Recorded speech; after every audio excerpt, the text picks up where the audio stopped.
opera Bytes. Zoroaster is speaking with his priests.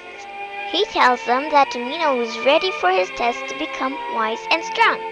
He prays to Isis and Osiris, really cool gods from ancient Egypt, to protect Tamino and Pamina during the difficult trials they will go through. The first test is for both Tamino and Papageno. It is the test of silence, and they can't speak a word, no matter what happens. But he saw how good Papageno is at that. Not. The three ladies appear out of nowhere again and try to scare the men into talking. Of course, Papageno can't resist and fails the test, but Tamino is strong and doesn't say a word, so he passes the first test.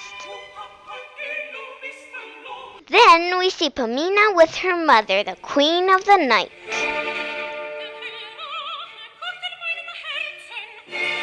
Actually, the Queen is not so nice after all. She secretly really hates Zoroaster because he took over the temple that she really wanted for herself. And now the Queen wants Pamina to help her destroy Zoroaster.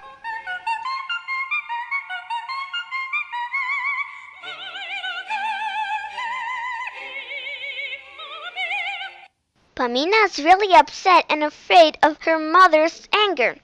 But she loves her mother and tries to help by asking Zoroaster to forgive the Queen for her meanness. And do you know what Zoroaster says? Revenge has no place in my kingdom.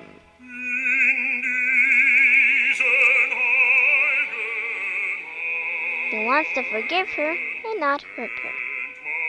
Yay, Zoroaster! Now we're back with Tamino and Papageno, who still have to be quiet and not talk. But of course Papageno is hungry, so he complains and asks for food. An old woman suddenly appears with food, looking like a stinky witch. Ugh. Where did she come from? Papageno wants to have fun and asks her if she has a boyfriend. What? And do you know what she says? Yes, his name is Papageno.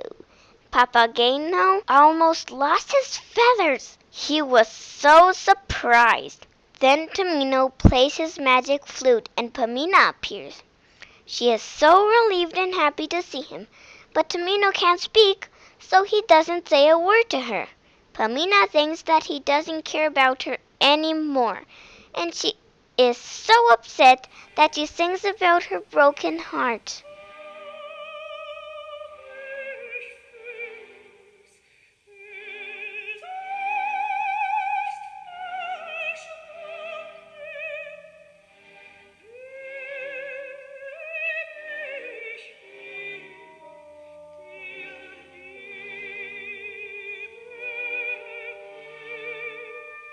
But then the three angel boys come in and cheer Pamina up.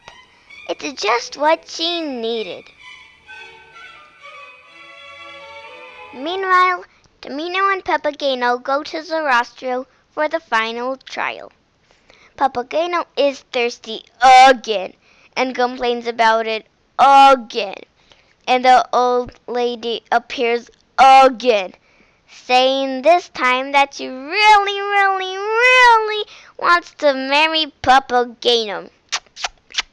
Papageno is kind of grossed out, but then he thinks about it and feels sorry for the old woman being all alone by herself. And she does have a good heart, so he promises to live with her and take care of her. But wait! Papageno just made a promise he truly wants to keep. That was Papageno's true test to make a kind, honest promise he will honor in his mind and heart. And poof! The old woman turns into Papageno, his beautiful half-woman, half-bird, perfect partner. They are so happy together.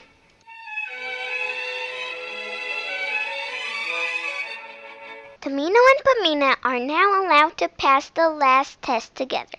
Protected by the music of Tamino's magic flute, they passed the fire test.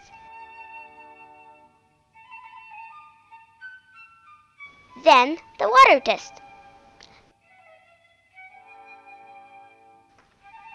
They passed all the tests.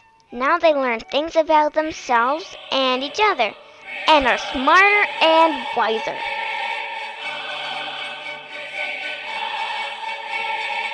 Everyone is happy now. Well, almost everyone. The Queen of the Night is with Monastatos and the three ladies, and they're planning to destroy the temple. Their anger, jealousy, and fighting are making them want to do bad things and hurt people.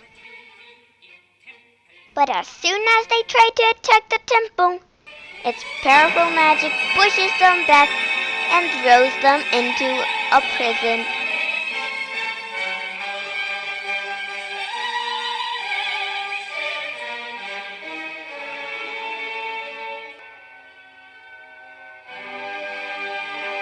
Horatio comes out of the temple in the beautiful sunlight with all of his priests.